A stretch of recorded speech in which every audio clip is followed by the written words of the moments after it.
Hey everyone, Tin Man here, back with today's Daily Jail update, and before I get into that, I want to briefly touch on the patch that just came out today, the Bug Smash update, and now this one, as its name kind of implies, is mainly dealing with bug fixes and other UI adjustments and things like that.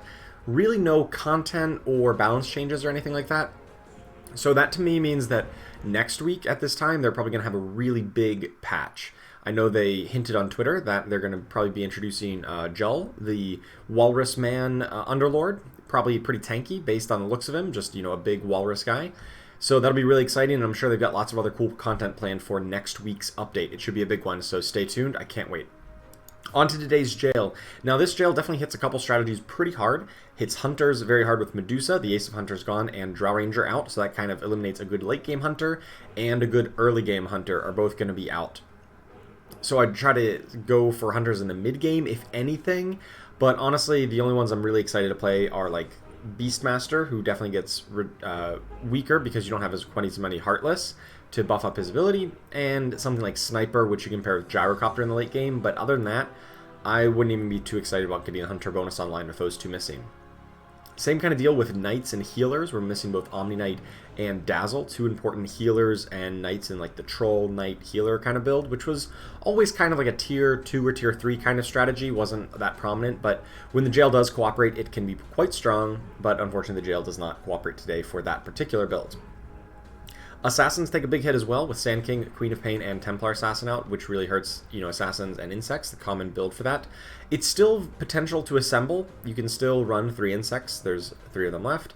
And there's plenty of other Assassins to choose from, although Queen of Pain is a good early game Assassin, and Templar is very strong in the late game. If you're completely uncontested, I think Assassins are still viable, but if there's one other person going for it, I would just completely stay away from Assassins. There's not really enough to go around. Lifestealer being out is definitely going to hurt Heartless, as I kind of briefly discussed before. Heartless strategies built around Beastmaster and Bristleback are definitely hurt. More importantly, though, he's a Brute, and although there's a lot of Brutes, and Brutes are very strong right now, Lifestealer is probably the most impactful one to throw in jail for the day. He's pretty much omnipresent in every single mid and late game Brute build, just because he has good tags, the Heartless and Brute tag. But then also, he has a really strong ability, so with him missing, I think Brute's definitely taking on a big power level. That being said, Axe, Ogre Magi, Magnus, Treant Protector are still ridiculously strong in the early game, although you may have a little bit less of a late game to speak of if you don't have a 2 or 3 star Lifestealer to work with. Tiny being out is a weakening to Warrior's early game, but not too impactful to their mid and late game. I think Warrior builds will still be pretty strong with Tidehunter, Kunkka, Troll Warlord, Pudge, and things like that in the later stages of the game, if you can pair them up with damage dealers like Arc Warden, Dragon Knight and Viper, maybe Sniper and Gyrocopter, or something like Bristleback as well. So I don't think Warriors are that heavily affected, although you'll struggle in the early game to transition into them.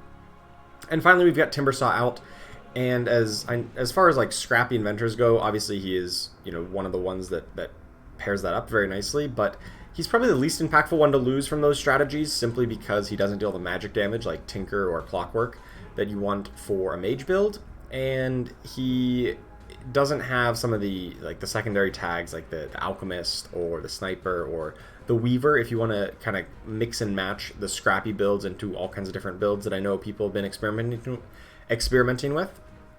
So a little bit weaker on that front, but honestly I think it should be still very competitive. We also see no mages or anything that really goes into a mage build in jail today, so look for lots of mages, and that means you should put a high priority on Scaled. Especially with Medusa out, you're going to be hard-pressed to pick up Scaled in the late game, so definitely put a higher priority on that if a lot of your opponents are going for mages. We don't see any Warlocks or only one Brute, so I still think Warlocks and Brutes can be quite strong as well. Thank you so much for watching, good luck in your games today, and I will see you tomorrow.